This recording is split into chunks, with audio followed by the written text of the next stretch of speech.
성경이 정말 하나님의 말씀이냐 사람들이 그렇게 물어요. 너희들은 정말로 성경책이 하나님의 말씀이라고 믿냐? 예, 그렇게 물으면 참 어떻게 대답해야 될 줄 대답할 말을 찾기가 참 애매하죠. 오늘 그 탁월한 대답을 찾아갈 수 있기를 바랍니다. 성경 정말 하나님의 말씀인지 아니면은 사람이 종교를 만들기 위해서 기록한 어떤 종교적인 장치인지 이 부분에 대해서 의구심을 갖는 분들이 참 많습니다.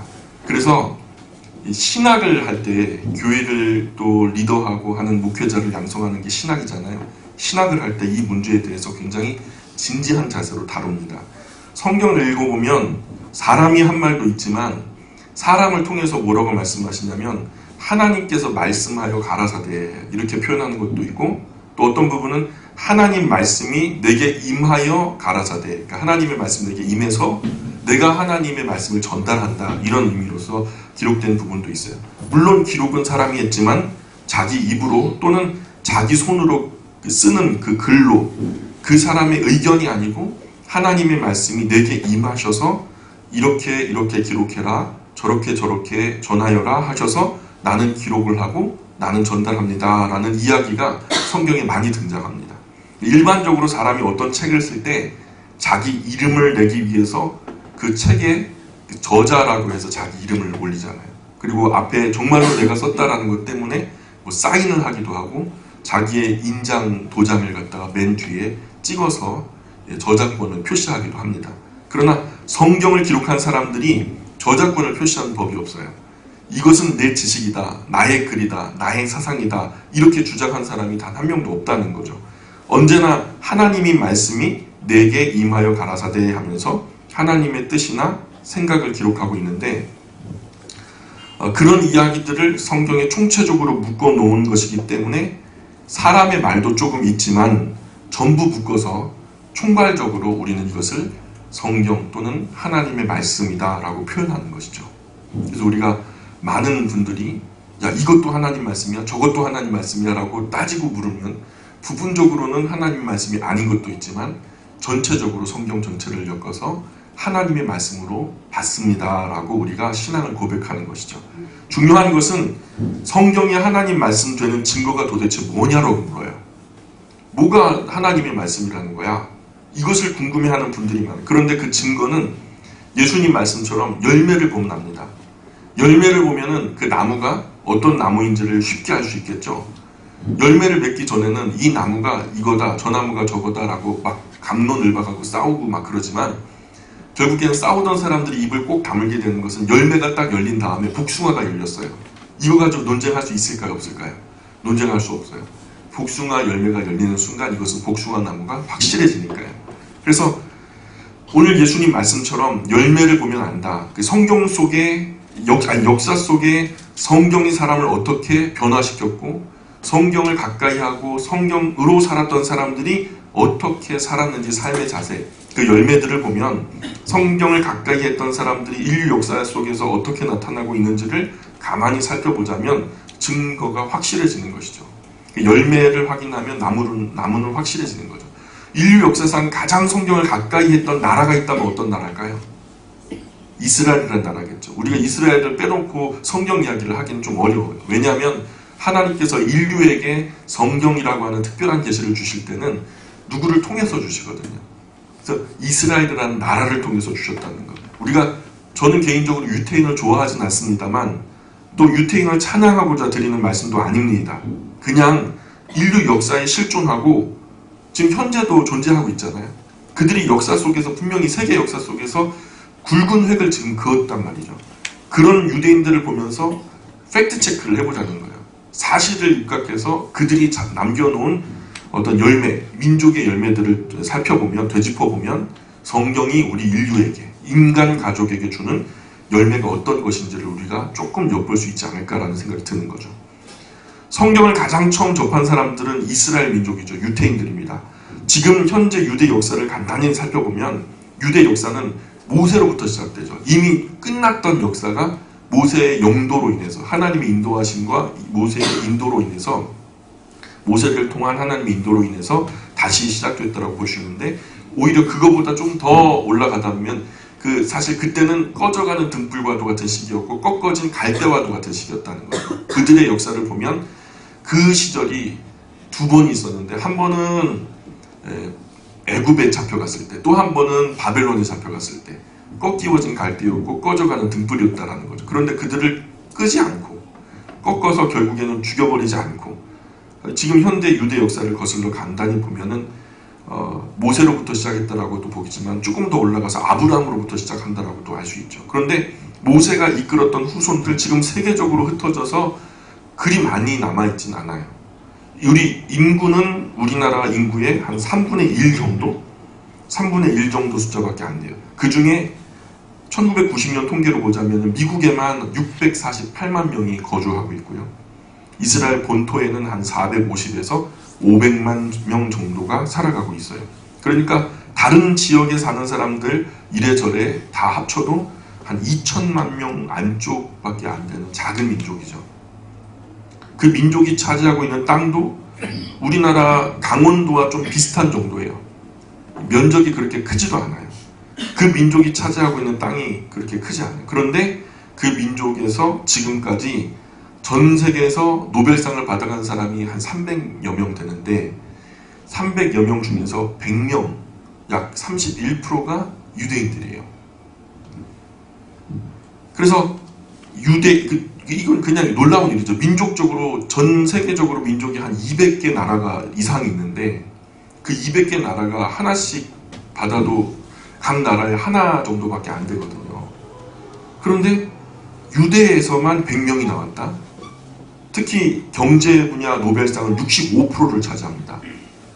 그만큼 세계적인 경제 전문가들이 유대인들이라는 거죠. 쉬운 말로 하면 돈 벌고 잘 사는 것에 유대인을 따라갈 사람이 없다라는 거예요. 미국 경제가 그만큼 튼튼하게 된 것도 유대인 출신의 경제학자 대부분이 지금 어디서 활동을 하고 있냐면 미국에 집결해서 활동하고 있다 보니까 미국 경제가 튼튼하게 된 것은 부인하는 전문가는 아무도 없습니다. 미국은 역사가 짧지만 유대인들의 도움으로 부강한 나라가 되었던 것. 그 유대인들의 도움이 굉장히 크게 기여되었다는 것은 사실이에요. 그리고 의학 분야의 노벨상 4분의 1, 약 23% 정도 유대인들이 가져갔어요. 원자 물리학 분야에서도 그 유명한 알버트 아인슈타인 비롯해가지고 후계자들 대부분이 가져갔죠. 화학 분야에서도 11%, 문학부의 분야에서도 약 7% 정도 유대인들이 가져갔고 스텔토마이신이라고 하는 거 유대인이 개발했고요. 젤만 왁스만 박사 페니실린도 독일계 유태인인 체인이라고 하는 사람이 개발을 했고 유대인에 의해서 다 발견된 거죠. 인류 역사 얼마나 많은 사람이 이 약으로 치료를 받았는지 모를 정도입니다. 미국 사회에서 변호사가 약 70만 명 정도 된다고 해요. 그 중에 14만 명 정도, 20%에 해당하는 사람이 유대인이고요. 이 사람들이 법에 정통할 수 있는 것은 그들이 눈을 뜨고 말을 처음 시작하면서 대하는 성경이 레위기예요, 레위기. 레위기가 한마디로 뭘까요? 법입니다. 우리식으로 하면 율법이라 하지만 그냥 영어로 표현을 law, 이게 법이에요, 법. 법 다루는 법을 제일 먼저 알게 되니까요. 그래서 성경의 율법서를 가지고 출발한 민족이 유태인이에요. 그래서 법률 계통에 가장 해박한 사람들이 유대인들이죠. 미국 재벌들 400명 중에서 한 96명, 24% 정도가 유대인입니다. 그래서 유대인들이 가진 돈을 움켜쥐고 안 놓으면 미국 경제가 숨을 쉬지 못한다는 말이 있을 정도로 막강한 재력을 가지고 있죠. 교육계에도 뉴욕시 중고등학교 교사 50%가 유대인 교사들이에요. 교육계에 탁월한 능력을 발휘하고 있죠. 전 세계적으로도 수많은 자녀 교육에 열과 성을 올리는 수많은 부모들이 닮고 싶어하는 그 나라, 그 민족의 교육법 하면은 당연히 유대인의 교육법을 따르는 사람들이 많죠. 유대인의 자녀 교육이 온 세계에 확산돼서 지금 책으로도 쓰여지고 시스템으로도 만들어져가지고 프로그램화 되기도 하고 전 세계 미국 대학 교수 중에서 30%가 유대인입니다. 교육에 앞선 민족 유태인, 그러니까 미국의 교육이 세계에서 다 영향을 미치기 때문에 온 세계 교육이 유태인의 영향을 받는다 해도 과언이 아니죠. 왜 이 유대인들의 교육이 이렇게 탁월할까? 왜 유대인들은 교육에 열정을 다하는 걸까? 그들이 성경에서 받은 명령이 있어요. 그게 뭐냐면 우리가 얼마 전에 암송했던 쉐마라고 하는 것에 내 자녀에게 부지런히 가르치며 라는 말이 있죠. 여기서도 가르쳐 지키게 하라 라는 명령도 있고요. 그래서 이 명령 때문에 유대인들이 일찍이 성경을 배웠고 또한 배웠던 대로 자녀들에게 가르치려고 노력했어요. 이 성경 말씀에 따라 또 사는 법을 모범으로 보여줬고 또한 자녀들이 그렇게 따라 살도록 지도하고 인도했다라는 거죠.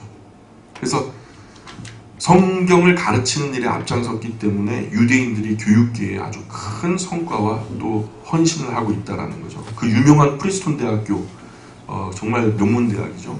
90%가 유대인 교수예요. 하버드 대학의 50%가 유대인 교수입니다. 이렇게 위대한 인물들을 배출할 수 있게 된 원인을 연구한 사람들의 일치하는 견해가 뭐냐면 그들이 아주 어렸을 때부터 성경을 통해서 학문을 배웠기 때문이다. 하나님의 말씀을 배웠기 때문에 이런 위대한 인물들 배출될 수 있었다라고 입을 모읍니다. 그냥 교회 안에서 목사니까 제가 이렇게 임의로 말하는 게 아니라 통계적으로 그렇게 나오고 전문가들이 입을 모아서 얘기하는 바예요. 그들이 모든 지혜는 언제나 성경에서 그 지혜를 얻고자 했어요. 삶의 벽을 만나면, 큰 고난을 만나면, 또 어려움을 만나면 성경에서는 그 문제에 대해서 뭐라고 말씀하실까? 성경은 이 부분에 대해서 어떤 대답을 주고 계실까? 그것 때문에 그들은 어려서부터 성경을 열심히 읽고 열심히 생각하고 열심히 가르칩니다. 놀랍게도 전 세계적으로 성인식을 가장 어린 나이에 하는 나라가 바로 이스라엘이에요. 12살, 만 12살. 우리 식으로 하면은 13세에 성인식을 합니다. 13세에 성인식을 하고 그때부터는 율법의 아들이에요. 아버지의 아들에서 벗어나서 나는 율법의 아들이 됩니다 라고 고백을 하는 순서가 있고요. 율법의 아들이 되면은 어른들과 똑같은 의무를 나눠 가지게 돼요. 그래서 절대로 그때부터는 만 12세, 13세, 우리나라 나이로 13세가 되면 어린 아이 취급을 안 해요. 어른들이 앉을 때 다 한 몫의 자리를 주고 똑같이 앉습니다. 그래서 12살이 되면 어른과 같은 대우를 하고 인격적으로도 눈높이를 같이 해주고 그렇게 대우하고 하다 보니까 세계적으로 유명한 인물들이 많이 배출됐어요. 왜냐? 12살부터 자기를 책임지는 법을 배우고 자기가 하는 언행 심사가 사회에 어떤 파장이 일어나는지를 명백하게 어렸을 때부터 보고 자라기 때문에. 그래서 우리나라는 30살이 돼서도 애 취급을 하잖아요. 그죠? 30살이 되어도 애 취급하는데 유대인들은 12살만 돼도 어른 취급을 한다는 거예요. 또 12살짜리가 어른 노릇을 하려고 애를 씁니다. 어른만큼 자라나려고 몸부림을 해요. 그 유명한 철학자 스피노자가 유대인입니다. 마르틴 부버도 역시 유대인이고요. 천재 물리학자 아까 알버트 아인슈타인도 역시 유대인이고 그 후에 실력으로 수많은 인정받는 물리학자들이 유대인 출신들이 대부분입니다. 비록 이론은 잘못됐지만 우리가 잘못된 공산주의 이론을 가지고 왔던 칼 마르크스라는 사람도 유대인이고요. 한여름밤의 꿈을 작곡했던 아름다운 음악의 작곡가 맨델스 존 같은 분도 유대인이고요. 음악계에서도 탁월한 재능을 보이는 민족이 유대인입니다. 정치계에서도 미국의 상하 의원이 한 535명 정도 되는데 42명 정도가 유대인이에요. 우리나라 겨우 1명 당선됐다가 말썽을 일으켜가지고 물러났는데 이 조그만한 유대 민족은 42명이나 그것도 정치계에 뿌리를 깊게 내리고 있다는 거예요. 영국에서도 그 유명한 수상 제슬리가 유대인이었고요. 미국 루즈벨트 대통령 유대인이었고 33대 트루먼 대통령도 34대 아이젠하워 대통령도 35대 존 F 케네디 대통령도 36대 존 닉슨 대통령도 유대인이었어요. 미국 역대 국무장관 중에서 가장 유명한 협상가, 협상의 귀재, 협상의 천재라고 알려진 헨리 키신저라고 하는 장관도 유대인이었습니다. 영국 역사 속에서 가장 유명한 블랙 코미디로 유명한 찰리 채플린이라는 사람도 사실 유대인이었고요. 영화, 연극기의 두각을 나타내는 탁월한 분들, 현대에 지금 활동하고 있는 사람들, 굉장히 유명한 사람들 많이 있어요. 스티븐 스필버그도 유대인이고요. 미국이 최고의 희곡 배우로 칭송하고 있는 미국의 아버지라고 추앙받던 밥 호프라고 하는 사람이 있어요. 밥 호프도 역시 유대인이었고 잉글리드 버그만, 엘리자베스 테일러, 우리 어머니 아버지 세대에 잘 아시는 인천 상륙작전 지휘했던 메가더 장군도 유대인이었죠. 한 학자가 말하기를 이 세계는 두 사람의 유대인에 대해서 두 사람의 유대인에 의해서 움직이고 있다, 이런 말이 있어요. 두 사람이 누구냐면 하나는 그 냉전체제 시대 때 했던 말이겠죠. 하나는 칼 마르크스를 통해서 공산체제를 얘기한 거고, 하나는 예수 그리스도를 통해서 민주주의 체제를 말하는 거죠. 그래서 두 분 다 어디에 어떤 사람이죠? 유대인이었죠. 가장 놀라운 것은 예수님께서 유대인으로 오셨다는 거죠. 그래서 하나님의 말씀을 늘 곁에 두고 살았던 민족, 이 말씀을 사람의 말로 받지 않고 하나님의 말씀으로 받아들였던 그런 민족은 어느 나라 없이 모두 선진국이 되었고, 유럽의 역사를 봐도 그렇고, 이제 지구 한 바퀴를 돌아서 미국으로 거쳐서 지금 우리나라로 들어왔을 때, 우리나라가 그 전에 구교라고 일컬어지던 로마 카톨릭 종교, 구교가 아니죠, 그죠? 우짜란 잘못되어진 가지인 로마 카톨릭이 들어왔을 때는 큰 영향이 없었어요. 유교도 뭐 별로 큰 의미가 없었고, 불교가 1600년이 되는데도 큰 의미가 없이 흘러왔는데, 기독교가 들어온 지 불과 백수십 년 만에 이 금수강산이 막 난리가 났죠. 학교가 지어지고 병원이 지어지고 교회가 지어지면서 사람들의 의식이 극도로 막 개선이 되어지고, 그야말로 하나님의 말씀이 들어간 나라들마다 의식이 개조가 되고 또 선진국이 되었고, 문화예술이 융성하게 일어나기 시작했고, 기술들이 발전돼가지고 선진하는 나라가 되었어요. 또한 도덕과 윤리, 인간의 존엄에 의식이 없었던 원시인 같은 사람들이 인간이 존엄하다라는 것을 깨우치게 되었고, 그런 이후로 보편적이고 아름다운 어떤 질서, 사회 정의, 이런 것들이 발달하게 되었다는 거죠. 나아가서 과학기술, 정말 현저하게 발달된 나라들이 대부분 일찍 하나님의 말씀을 받아들인 나라들이 되었다는 거죠. 민주주의가 발달된 나라가 전부 다 성경을 하나님의 말씀으로 받아들인 나라라는 것은 역사적으로 의심의 여지가 없습니다. 우리나라도 한국 기독교 역사 초기에 서양 문화 받아들일 때 문화나 문명이 아주 급진전합니다. 그 전에는 전혀 변화가 거의 없었어요. 그런데 이 기독교를, 한국의 기독교를 받아들인 이후에 문화와 문명만 받아들인 것이 아니라, 문화와 문명은 사실 표면적이었던 것이고, 그 문화와 문명의 핵심의 정신적인 문제, 신앙적인 영적인 문제를 다루는 것에 이 성경이라는 것이 그 중심에 있었다는 거죠. 이 성경을 받아들인 이후에 변화가 극명하게 나타났는데, 성경이 전래되기 이전에 한국 문맹률이 90% 이상이에요. 98%, 99%까지 찍어요. 100명 중에 1명이 그를 알까 말까 했다는 거죠. 그런데 성경이 전래된 이후에 이 나라의 문맹률이요, 지금 현재는 1%밖에 안 돼요. 전 세계적으로 문맹률이 없는 나라, 우리나라 좋은 나라. 그런데 이 부분에 대해서 왜 우리나라가 이렇게 문맹률이 현저하게 줄어들 수 있었는가에 대한 수많은 학자들이 달라붙어 연구를 한 결과, 성경을 통한 국어 보급이 급진전되었다는 것은 교회 바깥의 전문가 단체에서도 공언하는 바예요. 성경이 하나님의 말씀인가, 이런 의구심을 갖고 계신 분이 있다면 성경이 정말 하나님의 말씀이 아닌가 한번 읽어보시길 바래요. 성경의 말씀, 하나님의 말씀인가 라고 의구심 가지고 얘기하시는 것보다도 정말 성경이 하나님의 말씀이 아닌가, 말씀인가 아닌가 한번 읽어보시길 권면해드려요. 현재도 성경에 대한 정보가 전혀 없던 분들이 어떤 큰 의구심과 인생의 고민을 가지고 성경을 펴는 순간 큰 충격 가운데 삶의 가장 중요한 전환점을 만나는 분들이 지금도 흔하게 나타나요. 인생이 성경을 만나면서 완전히 180도로 달라지는 분들이 지금 현재도 많이 있습니다. 성경을 펴면 제일 먼저 나타나는, 껍데기를 딱 열고 제일 먼저 열면 나타나는 창세기 1장 1절의 말씀에 이런 말씀이 나와요. 태초에 하나님이 천지를 창조하시니라, 이런 말씀이 나오죠.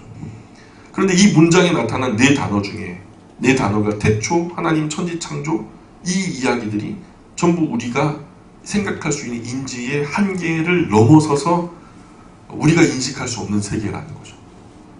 그러니 이런 상황에서 우리는 성경을 어떻게 받아들여야 되냐면은 둘 중에 하나 선택해야 돼요. 믿을 것인가 말 것인가. 신앙에 관한 문제죠.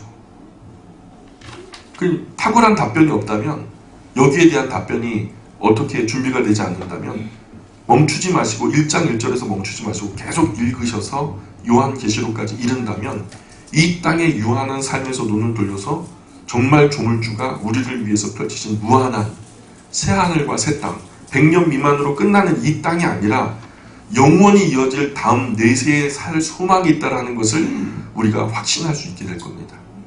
수많은 지혜자, 수많은 철학자들이 찾고 찾았던 진리, 그 진리가 너무나 덤덤하게 포장되지 않고 가꾸어짐 없이 그냥 분명하게, 덤덤하게, 선명하게, 명료하게 선포되는 것을 볼 수 있을 거예요. 진리는 꾸밀 필요가 없어요. 만물의 시작과 끝, 인간의 시작과 끝, 시간의 시작과 끝, 왜 우리가 살아가야 하는 것인지, 어떻게 사는 것이 옳은 것인지, 우리를 지으신 분이 있다면 지은 그 이유가 무엇인지, 상대적으로 인간이 진화되었다라면 도덕과 윤리 설 자리가 어디 있어요? 먼지가 변해서 결국 사람이 됐는데, 원숭이가 변해서 사람이 됐다면 어차피 먼지에서 기인한 인생이 사는 동안만 최대한의 쾌락을 느끼고 행복하게 살면 그만 아니겠어요? 거기에 무슨 도덕이 필요하고 윤리가 필요해요. 그냥 원하는 대로, 닥치는 대로 내 좋은 거, 내 기쁜 거 다 취하면서 살면 그만이지. 진화론이 맞다면 그 도덕과 윤리가 어디에 자리를 깔 것인지 그 도덕과 윤리의 좌소를 좀 얘기해 주세요. 근데 그런 교육의 결과로 오늘 우리 사회가 얼마나 엉망이 됐어요. 먼지에서 기인했는데 뭐 무슨 소용이 있어요. 애도 어른도. 학교 앞에서도 애 엄마가 오늘 아침에도 봤는데 애 엄마가 그 앞에서 뭐를 까먹고 바닥에다 휙 버려요. 그 옆에 있는 애도 그걸 갖다 뭐 까먹고 옆에다 휙 버려요. 우리가 먼지에서 기인했다면 그것이 정상이에요. 이걸 가지고 들고서 쓰레기통까지 가가지고 넣는 거 이거 괴로운 일이거든요. 애도 어른도 말에도 행동에도 아무런 책임감이 느껴지지 않아요. 아주 그냥 본능적인 쾌락만 있을 뿐이지. 너무나 안이하고 무책임한 인생 뒤에 이런 진화 가설이 우리 인류에게 던져준 무책임하고 어두운 사상이 짙게 깔려있다는 거죠. 창세기 1장에는 인간이 어떻게 시작되었는지, 인간 세상의 죄악이 어떻게 이렇게 관영하게 되었는지, 사람이 이 죄로부터 어떻게 자유하게 될 수 있고, 어떻게 용서받을 수 있고, 영원한 생명을 어떻게 얻을 수 있는지, 이런 구체적인 말씀이 누구의 동의도 구하지 않고 덤덤하게 선포되고 있는 것이 성경이라는 거죠. 오늘 그리스도인은 하나님의 말씀이라고 일컬어지는 성경 안에서 제시된 인간 삶의 목적을 건강하고 거룩하게 이루어가고자 노력하고 있어요. 만일 성경을 용기 있게 펼쳐준 순간 이 어렵고 혼란스러운 시대에 또 아무것도 또렷하지 않고 흐릿한 이 세상 속에서 우리가 성경을 포기하지 않는다면 선명하고 뚜렷한 빛을 보게 될 겁니다. 세상 모두가 온통 흔들리고 혼동되는 상황이라면 흔들리지 않는 뭔가를 잡아야 되거든요. 버스 안에는 흔들리지 않는 것이 없죠. 버스와 함께 다 흔들리잖아요. 버스 바깥에 있는 것에 뭔가 우리가 흔들리지 않는 것에 의지해야 되겠잖아요. 근데 지구 자체가 흔들린다면요, 지구 바깥에 뭔가 흔들리지 않는 것에 우리가 의지해야 될 거 아닙니까? 우리가 영원히 흔들리지 않는 명제, 그것을 뭐라고 말하냐면 진리라고 말해요. 동서고금 막론하고 빈부귀천 막론하고 세대와 세대를 일컬어서 영원히 변하지 않는 말씀, 그것을 진리라고 말하는데 그것이 성경입니다. 우리에게 그 무엇보다도 분명하게 선명하게 찬란한 빛을 주는 것이 성경입니다. 오염되고 타락한 인간의 인지 한계를 만났을 때 도저히 우리가 해결될 수 없는 우주의 끝은 어딜까? 우리는 도대체 어디서 왔을까? 우리가 죽고 나면 어디로 가는 것일까? 이게 전부 다 우리가 만나는 한계점들이거든요. 그때 하나님은 오염된 인간이 무언가 확실한 진리와 옳음과 바름을 찾기 원하는 이런 목마른 영들을 위해서 정말로 찾으려고 하는, 진심으로 찾고자 하는 사람을 위해서 우리 인류에게 귀한 정보를 담은 책을 내려주셨고, 그 책대로 사셨던 그 말 그대로 말씀이 육신이 되어서 우리 가운데 오신 분이 있는데 그분이 예수 그리스도라는 거죠. 그래서 그 정말로 찾고자 하는 사람 찾게 된다라고 성경은 우리에게 말씀해주고 계세요. 인간 역사 바깥에서, 흔들리지 않는 인간 역사 바깥에서 인간 역사 안으로 비춰주신 진리의 빛. 수렁에 빠진 사람이 수렁에 빠진 사람을 건질 수 없는 것처럼 마찬가지로 인류 죄악된 역사 안에서는 그 누구도 인류를 구원할 능력을 가진 이가 없어요. 하여 인류 역사 바깥에서 인류 역사 안으로 오신 구원의 빛, 특별히 계시된 진리, 그것이 성경이고 그 성경의 예언을 통해서 계시되어지고 성취된, 그래서 우리 곁으로 오신 그분이, 역사 속으로 걸어 들어오신 그분이 바로 예수 그리스도라는 거죠. 저는 성경을 너무 사랑합니다. 그래서 여러 차례 읽고 있지만 매번 읽을 때마다 저의 존재를 넘어서는 지식과 지혜를 만나게 돼요. 전에 읽었는데 읽었던 이야기와 또 다른 지혜와 지식을 만나게 되고요. 왜냐하면 이것을 기록하고 영감으로써 우리에게 전달하신 그분은 우리의 생각보다 훨씬 더 높으신 분이거든요. 그러니 그 높으신 지혜와 지식 우리가 닿을 수는 없겠지만, 그러나 우리가 이것을 읽을 때마다 그 소중한 것을 점점 더 크게 알게 되고 경험하게 될 거라고 믿습니다. 거기서 인격적으로 사람과 소통하기 원하시는 하나님의 간절한 소원과 강렬한 사랑을 우리가 만나게 되고요. 인류 역사 가운데 성경을 가까이 했던 모든 사람들은 다 복을 받았어요. 인류 역사 가운데 성경을 가까이 했던 모든 민족마다, 모든 나라마다 다 복된 민족이 되었습니다. 그것은 역사를 통해서 증명되고 있고 부인할 수 없는 사실이라는 거죠. 지금 여론이 죽을 듯 해가지고 교회가 욕을 먹고 있지만, 장구한 역사의 눈으로 바라보자면 이것은 한 순간의 경점일 뿐이고, 과거로부터 지금까지 하나님의 말씀 가까이 붙조차 행했던 수많은 사람들은 성경이 말씀했던 그 열매를 분명히 누리고, 그것이 과거나 지금이나 미래에도 변함없을 거라고 저는 믿습니다. 또 하나의 주제가 뭐냐면, 성경의 기록이 과학적으로 과연 맞나? 너희들 진짜 성경 믿는 거야? 정말로 성경을 옳다라고 믿어?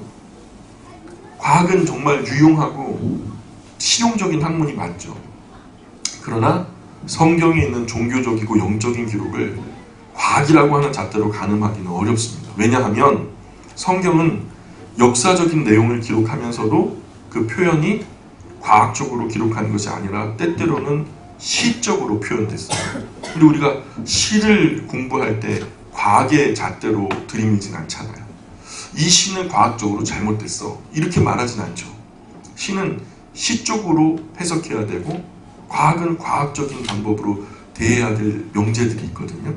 그래서 성경에 나타나는 시적인 표현 부분도 있고, 어떤 부분은 희곡으로 기록됐어요. 어떤 사람과 어떤 사람이 만나서 어떤 이야기를 그려나가듯이 영화나 드라마가 진행되듯이 희곡으로 기록된 부분도 있고, 그렇기 때문에 성경을 과학적인 프레임만으로는 설명할 수 없다는 거죠. 어떤 부분은 오페라로 만들어서, 어떤 부분은 서간문, 다시 말해서 편집글로 대해야 될 것도 있고, 그러니 성경을 첫째는 우리가 어떻게 접근해야 되냐면 문학적인 방법으로 접근해야 돼요. 최종적으로는 그것을 통해서 영적으로 우리에게 원하시는 본질은 무엇인가를 바라보는 것이 성경을 바라보는 옳은 길이라는 거죠. 근데 그것을 그저 과학적인 잣대로만 보겠다, 이게 진짜냐 가짜냐 따져보겠다, 이렇게 하면은 옳지 않은 잣대를 가지고, 그러니까 어떤 부분은 상당히 과학적으로 표현되어 있어요. 해가 떠올라서 하늘 이 끝에서 저 끝까지 운행한다, 이런 말씀이 나오거든요. 과학적으로 틀렸잖아요, 그죠? 해가 지구 이쪽에서 떠올라서 저쪽으로 집니까? 여러분, 이렇게 되면은 천동설을 주장하시는 거예요.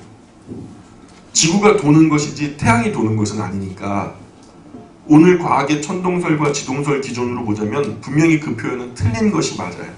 근데 과학이 아직 발전되지 않았을 때는 지구는 가만히 있고 태양이 동쪽에서 떠서 서쪽으로 지는 것으로 보여지니까 태양과 별과 달들이 움직이는 것으로 오해했을 수도 있을 거예요. 그죠? 그런데 나중에 알고 보니까 태양을 중심으로 지구와 달이 공존한다라는 사실을 우리가 후에 알게 된 거잖아요. 근데 천동설이 오해였고 지동설이 사실로 드러난 지금도, 아침에 제가 7시 뉴스, 6시 뉴스를 보면 일기예보나 날씨 이야기할 때 아나운서가 얼마나 배움이 커요. 그죠? 과학적인 데이터를 가지고 날씨를 예보하는 직업 아니겠습니까? 근데 해가 뜨는 시간은 몇 시입니다. 해가 지는 시간은 몇 시입니다. 예? 지구가 태양 주변으로 어떻게 돌아간다라고 말하지 않아요. 오늘 지구는 태양의 어느 몇 도 지점을 지나가게 되기 때문에 태양이 보이는 시간은 몇 시부터 몇 시가 될 겁니다. 이렇게 표현하지 않고 해가 뜨는 시간은 몇 시요, 해가 지는 시간은 몇 시라고 이렇게 안내를 한단 말이죠. 과학적인 표현에 익숙한 방송국 직원들도 해 뜨는 시각이라고 하지 지구가 회전하는, 그래서 지구가 회전하면서 태양이 보이는 시각으로 표현하지 않는다는 거죠. 성경은 과학적인 이론으로 기록된 과학 잡지가 아니라, 과학 논문이 아니라 사람에게 이해하기 쉬운 표현으로 편안하게 기록된 표현이라는 거예요. 과학적으로 쓰여진 과학 논문이 아니에요. 성경은 보편적인 언어로 기록된 책이에요. 보다 많은 사람이 알아들을 수 있도록.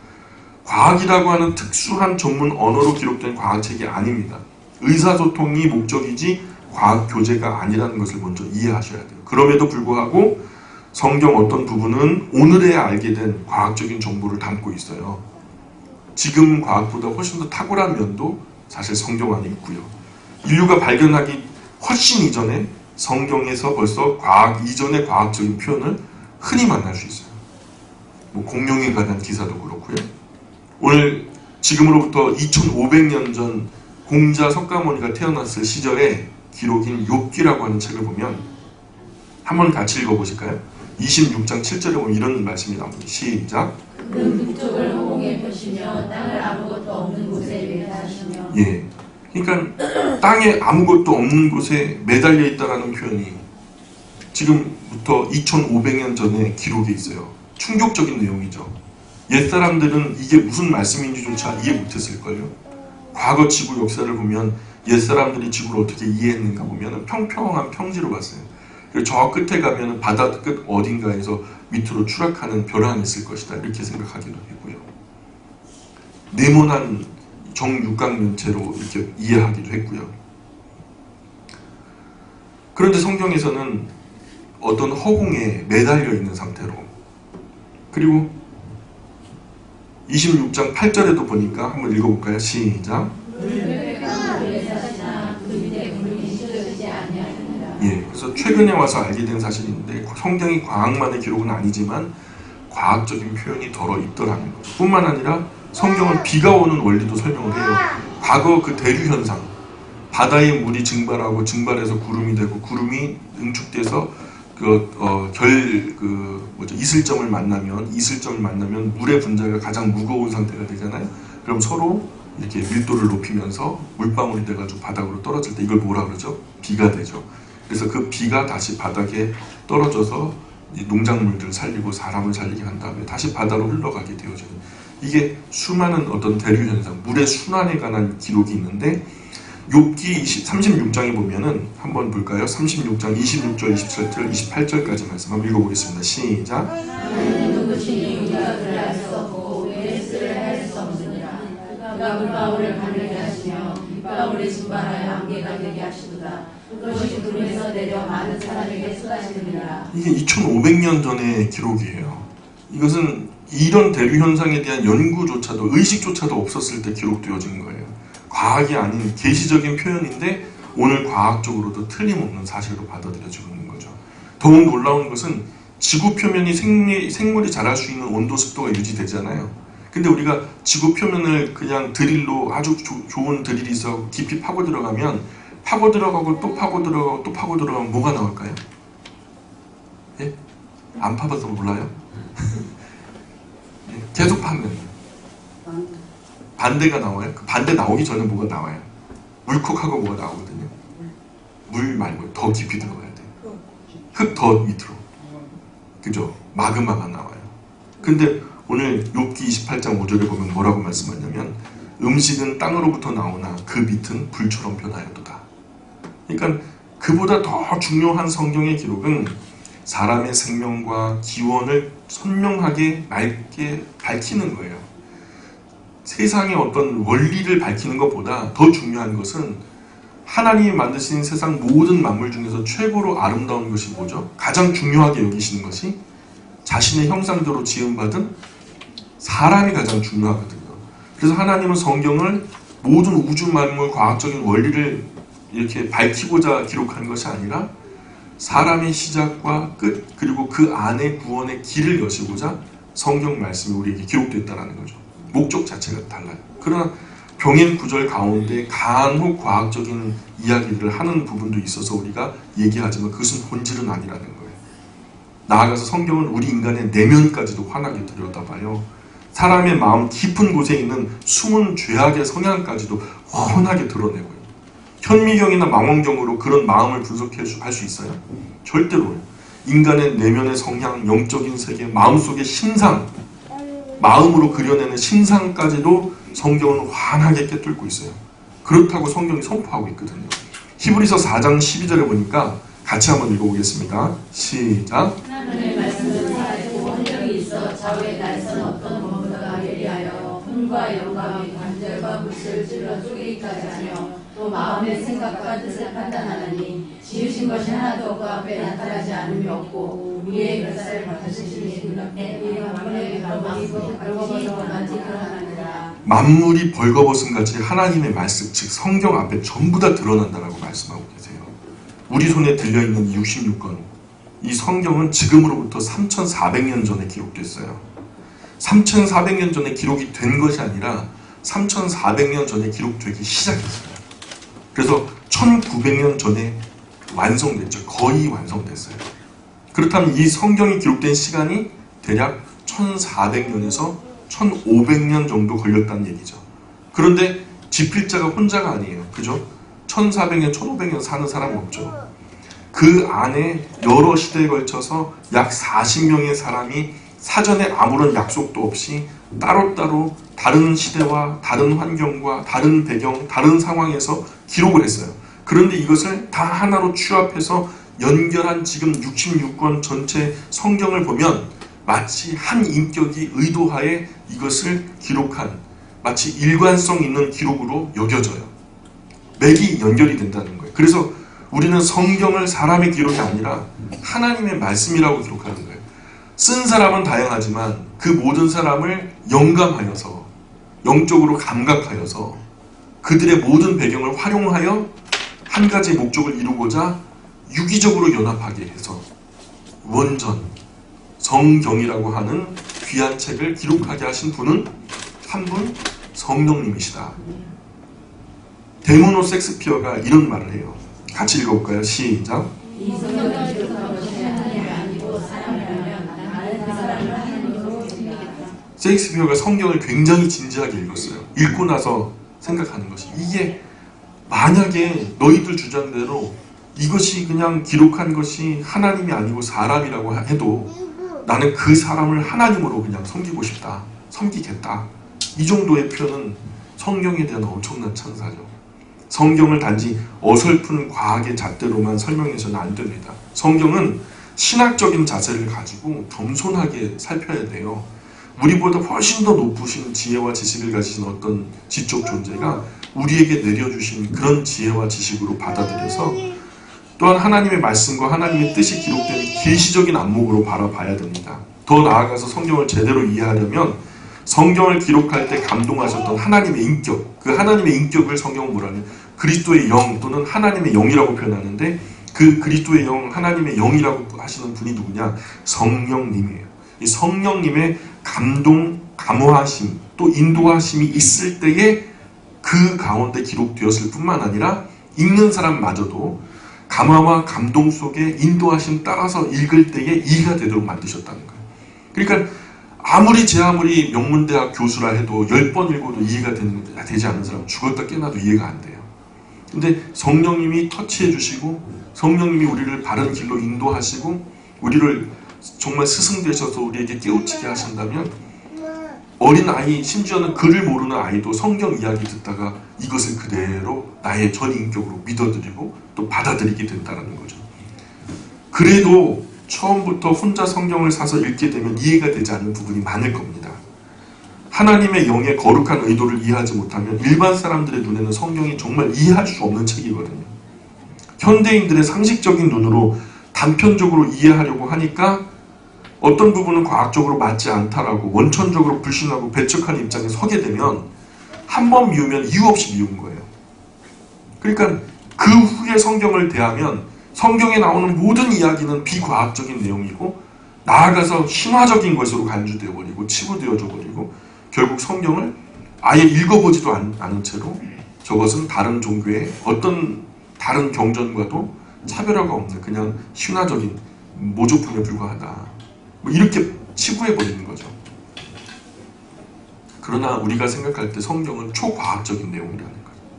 과학의 잣대로 보통 과학으로 해결되지 않는 부분은 철학으로 깊이 사유를 통해서 정리를 하거든요. 과학이 도저히 파헤칠 수 없는 우주의 끝은 어딘가? 이건 과학이 어떻게 해낼 수가 없어요. 지금 뭐 우주선을 만들어가지고 화성까지 뭐 과학으로 도착했다 그러잖아요. 그래봤자 태양계 안에서의 이야기죠. 태양계라는 것이 우주의 눈으로 바라볼 때 먼지 속에서도 보이지 않는, 눈에 띄지 않는 존재거든. 근데 철학적으로 그것을 접근하게 되거든. 근데 철학으로도 해결되지 않는 인간의 인지 한계의 문제들은 종교를 가지고 해결해 보려고 하거든요. 그 종교적으로 해결이 안 되니까 결국엔 하나님이 그래 벽을 만났지 이젠 누굴 찾아야 되겠어. 이것을 만드신 그 모든 것을 지으신 이 아름다운 질서와 이 많은 그 연륜이 묻어있는 작품들을 만든 그 존재를 찾아야 될 거 아니냐. 그게 바로 나다 하면서 내려주신 것이 바로 계시, 바로 특별 계신 성경이라는 거죠. 성경은 과학 이하가 아니라는 거예요. 과학 이상의 철학이 있고 철학 이상의 종교가 있고 종교 이상의 신학이 있고 신학 그 위에 하나님의 계시, 즉 성경 말씀이 우리 인간 가족에게 특별하게 주어진 거라는 거죠. 그러니 성경을 정말로 제대로 알기 원하시는 분들은 혼자 성경을 연구해 보겠다고 생각하면 안 되고요. 성경을 앞서 공부했고 그 영감의 일을 많이 경험해서 그 일을 평생 하기로 작정하신 분이 바로 오늘 여러분 주변에 있는 교회와 그 교회 안을 섬기고 있는 목사님들이라는 거죠. 그런 목사님들이 일하고 있는 가까운 교회에 나가셔서 성경의 건강한 기초를 상식적으로 정상적으로 바르게 지도받는 것이 정말 중요하다는 겁니다. 우리가 육체가 병이 들면 의사에게 가죠. 정신에서 이성적인 부분을 개발하기 위해서는 학교를 갑니다. 그래서 선생님이나 교수님의 지도를 받게 되잖아요. 마찬가지로 영적인 문제, 우리 인간의 내면의 깊은 영의 세계를 교육하고 양육하는 것이 성경을 통해서 우리에게 주어졌는데 그 성경을 통해서 우리를 만져주기 원하는 하나님의 뜻은 그 목회자를 통해서 교회를 통해서 또한 영원히 키워받기를 원하시는 거죠. 그래서 의사와 교사와 목사는 전인 교육을 위해서 필수 요건이다. 사람의 내면 세계, 영의 세계는 이성 세계보다도 더 깊은 곳에 있거든요. 때문에 학교의 교사들이 감당을 못해요. 이것은 교회가 감당을 하고 있죠. 그래서 우리나라 기독교가 처음 들어왔을 때 선교사님들이 처음 들어와가지고 세 가지를 이 땅 위에 먼저 세웠어요. 첫 번째는 병원, 두 번째는 학교, 세 번째는 교회를 세웠다는 거죠. 사람의 영과 혼과 몸으로 이어지는, 그래서 이 학교와 병원과 교회가 함께 들어온 거죠. 사람이 영과 혼과 몸으로 지어져 있죠. 몸은 건강해야 합니다. 그래서 병원과 의사가 필요한 거죠. 정신은 맑고 선명해야 되죠.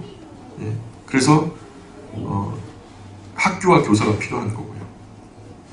그리고 영혼은 깊은 바다와 같이 평화가 강같이 흘러가야 돼요. 그래서 교회와 목회자가 필요한 거죠.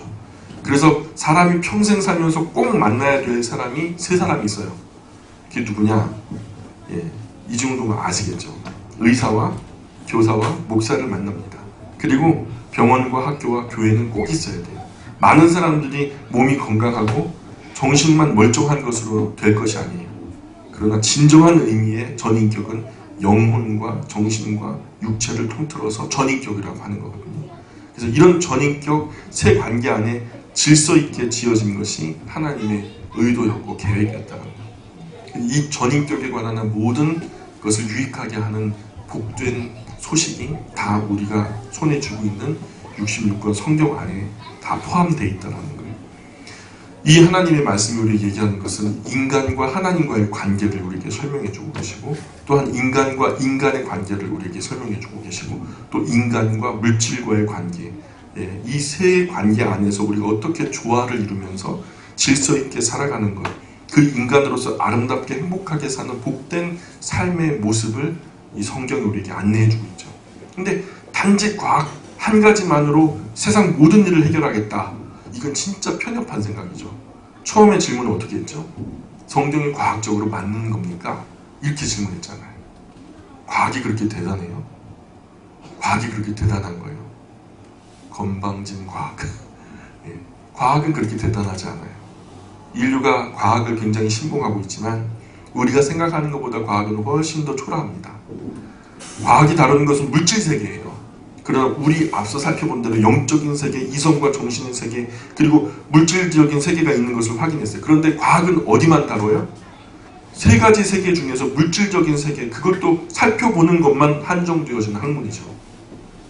성경을 공부하려는 사람이 이런 물질 세계만 가늠하는 과학이라는 잣대로 성경을 가늠하는 것은 내가 우주를 재어볼 거야. 우주의 크기가 얼마나 큰지 내가 한번 재어볼 거야 하고서 어린아이가 30cm 자를 가지고 집 밖으로 나가는 거랑 똑같은 거죠. 우주의 크기를 30cm 자로 재려면 얼마나 걸릴까요? 말이 안 되는 얘기잖아요. 그죠? 그러니 정말 성경 공부하고 싶은 분은 가까운 교회 나가셔서 정상적으로 지도를 받으시면서 성경을 공부하게 된다면 물질 세계를 넘어서 지금까지 알지 못했던 정신 세계와 또 전혀 다른 세계관, 가치관, 또 인생관이 나타나게 될 것이고 그 너머에 우리의 영을 위해 준비하신 영의 세계까지를 조망하게 될 거라고 저는 확신합니다. 이스라엘이라는 민족이 세계적으로 훌륭한 민족으로 평가되는 이유는 아주 어릴 때부터 성경을 열심히 가르쳤기 때문이에요. 우리 오늘 그리스도인들의 가정에서도 아이들에게 성경을 열심히 가르치고 있습니다. 아직 가르치고 못하고 있는 분들은 가르치라는 얘기입니다. 과학자들도 과학을 깊이 있게 제대로 공부하려면 먼저 성경을 꼭 읽어봐야 돼요. 하나님을 믿지 않는 의사들도 인간의 몸을 들여다보면서 인간의 몸이 어떻게 작동하는가 메커니즘을 갖다가 이렇게 연구하고 치료하다 보면서 감탄사를 습관적으로 뱉는다 그래요. 의학도들이. 그야말로 인간의 몸은 작은 우주다. 세상에 이거는 뭐 우리의 스케일을 넘어서니까 아무리 작은 것을 바라볼 수 있는 전자현미경을 가지고 들여다봐도 그 안에 또 무언가가 작동하고 있습니다. 와, 조물주가 어떻게 이렇게 기가 막히게 만들었을까? 신앙이 없는 의사들도 인간의 몸을 바라보다가 깜짝깜짝 놀라면서 이런 감탄사를 자주 연발한다 그래요. 어느 학문이라도 끝까지 깊이 있게 공부하게 되면 그 끝자락에 반드시 창조주 하나님의 솜씨를 만나게 될 수 있을 거라고 믿습니다. 나아가 창조주 하나님을 믿고 찬양하지 않을 수가 없게 될 겁니다. 경험주의 철학자 대부 프란시스 베이컨이라는 사람이 사람이 어설픈 철학하다가 무신론자 되기 쉽고 진실한 철학을 하다가 신학자가 되고 만다라는 말을 했어요. 정말로 우리가 어떤 공부이든지 진실하게 정직하게 바르게 깊이 있게 제대로 공부하다 보면 우리 인지 한계를 만나게 되거든요. 그리고서는 누군가 우리보다 더 뛰어나고 위대한 존재, 그분이 이것을 만드셨다. 그분이 이것을 존재케 했고 그분이 이 시스템을 돌리고 있구나. 지금도 이 순간 운영하고 있구나라는 것을 알게 될 겁니다. 그래서 그 끝에서 기다리시는 거룩하신 창조주 하나님을 많은 진실한 학생들, 많은 과학자들도 그런 창조주 하나님을 만나게 되기를 기도합니다. 기도하겠습니다. 우리 주기도문으로서 오늘 말씀 마무리하겠습니다. 하늘에 계신 우리 아버지, 아버지의 이름을 거룩하게 하시며 아버지의 나라가 오게 하시며 아버지의 뜻이 하늘에서도 같이 땅에서도 이루어지게 하소서. 오늘 우리에게 일용할 양식을 주시고 우리가 우리에게 잘못한 사람을 용서하여 주는 것 같이 우리 죄를 용서하여 주시고 우리를 시험에 빠지지 않게 하시고 악에서 구하소서. 나라와 권능과 영광이 영원히 아버지의 것입니다. 아멘.